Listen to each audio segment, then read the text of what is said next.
इस वीडियो में मैं आपसे बात करूंगा रीट एग्जाम लेवल फर्स्ट और सेकंड के रिजल्ट के अपडेटेड के साथ साथ मार्क्स के फॉर्मूले के बारे में चर्चा करूंगा। वीडियो अच्छा लगे तो वीडियो को लाइक करें और चैनल जरूर सब्सक्राइब करें। जैसा कि आप सबने खबरों में सुना है कि रीट लेवल फर्स्ट का रिजल्ट आपके इस वीक में जारी कर दिया जाएगा और उसके बाद लेवल सेकंड का जो रिजल्ट है वो सब्जेक्ट वाइज घोषित किया जाएगा।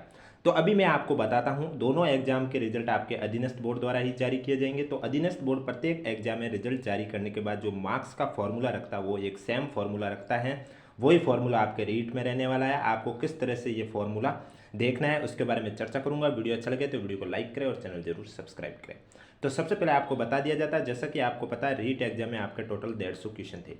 प्रत्येक क्वेश्चन 2 नंबर का था, यानी कि आपका जो पेपर है वो कितने नंबर का था, 300 नंबर का था। और इसमें नेगेटिव मार्किंग भी थी, 1/3 पार्ट नेगेटिव मार्किंग थी। इसलिए आप देख सकते हैं इस फॉर्मूले में WQ into K F upon में 3 लिखा हुआ है। 3 यानी नेगेटिव मार्किंग है। अगर नेगेटिव मार्किंग नहीं होती तो यहाँ 3 भी नहीं होता, सिर्फ WQ इंटू के एफ होता है। अब बात करता हूँ आपके नॉर्मलाइजेशन को। जैसे कि आपको पता है लेवल फर्स्ट का एग्जाम एक ही शिफ्ट में हुआ तो उसमें नॉर्मलाइजेशन आपका नहीं होगा। और लेवल सेकंड भी आपके सब्जेक्ट वाइज हुए और सब्जेक्ट वाइज में भी एक एक शिफ्ट में हुआ। ऐसा नहीं है कि साइंस सब्जेक्ट के 2 शिफ्ट में हुए, तो ऐसा बिल्कुल नहीं हुआ। तो इसलिए नॉर्मलाइजेशन तो आपके रीट में नहीं होगा।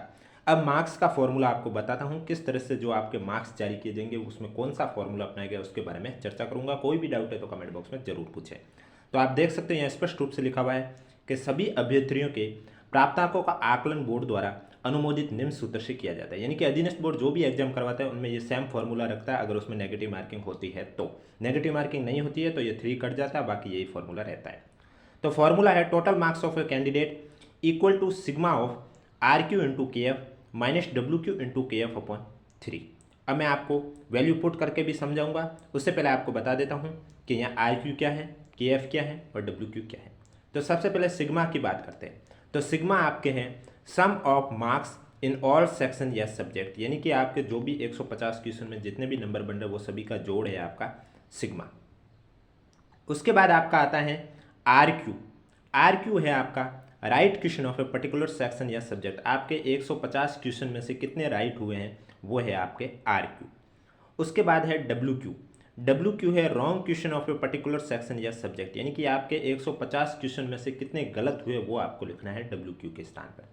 अब आता है KF। KF का मतलब होता है की फैक्टर, जिसका एक अलग से फॉर्मूला जारी किया गया है। वो फॉर्मूला है आपका maximum marks upon total number of question into total number of question particular section या subject upon number of valid question of a particular section या सब्जेक्ट। तो मैक्सिमम मार्क्स यानी आपके टोटल पेपर कितने नंबर का था, अपॉन में total number of question यानी पेपर में टोटल क्वेश्चन कितने थे, इनटू में फिर लिखा टोटल नंबर ऑफ क्वेश्चन है पर्टिकुलर सेक्शन। अब आपका एक ही पेपर था, कोई कोई एग्जाम होते हैं जिनमें 2 पेपर होते हैं तो उनमें आपके प्रत्येक पेपर के लिए अलग अलग निकालते हैं, इसलिए यहाँ ऐसा लिखा हुआ है पर्टिकुलर सेक्शन या सब्जेक्ट। तो आपको यहाँ पर भी 150 करना है। अपॉन में लिखा हुआ number of valid question of a particular section, यानी कि रिजल्ट जारी होने के बाद आपके कितने क्वेश्चन डिलीट कर दिए गए, उनके अलावा कितने बचे हैं। जैसे कि अगर आपके रीट लेवल फर्स्ट में 3 क्वेश्चन डिलीट हो गए हैं तो आपको यहाँ 150 में से 147 लिखना होगा। अब मैं आपको वैल्यू पुट करके बताता हूँ आपको किस तरह से लिखना है। जैसे कि आपने रीट लेवल फर्स्ट का दिया हो या सेकंड का जो भी दिया हुआ, तो आपको पता है 150 क्वेश्चन में से आपने राइट किए हैं कितने, 120 क्वेश्चन राइट किए हैं। तो आप RQ की जगह लिखोगे 120। KF का बाद में बताऊंगा, उससे पहले WQ, जैसे कि आपने 10 क्वेश्चन गलत कर लिए तो आप WQ की जगह लिखोगे 10 क्वेश्चन। अब KF की बात करता हूँ। तो KF का एक अलग से फॉर्मूला अभी मैंने बताया था आपको, मैक्सिमम मार्क्स, यानी कि आपका पेपर कितने नंबर का था, 300 नंबर का, तो आप 300 लिखोगे। फिर अपॉन में लिखोगे total number of question, total question कितने थे, 150, तो आप 150 लिखोगे। फिर इनटू में आप लिखोगे टोटल नंबर ऑफ क्वेश्चन है पर्टिकुलर सेक्शन या सब्जेक्ट, तो वो भी आपका एक ही पेपर था इसलिए आप यहाँ पर भी 150 लिखोगे। फिर अपॉन में लिखा हुआ number of valid question of a particular section या सब्जेक्ट, यानी कि आपके वैलिड क्वेश्चन कितने गए हैं वो आपको लिखना है।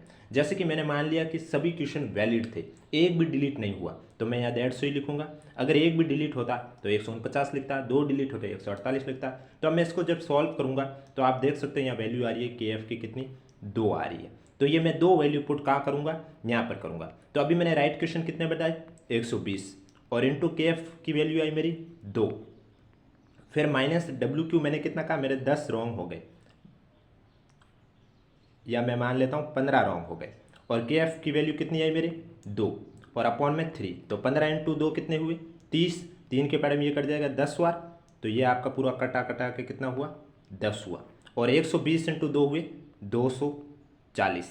240 में से 10 के पीछे 230, तो आपके नंबर कितने आए 230। आपको इस तरह से ही वैल्यू पुट करके स्कोर देख सकते हो।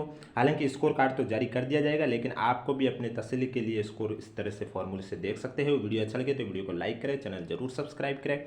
कोई भी डाउट है तो कमेंट बॉक्स में हमें जरूर पूछें।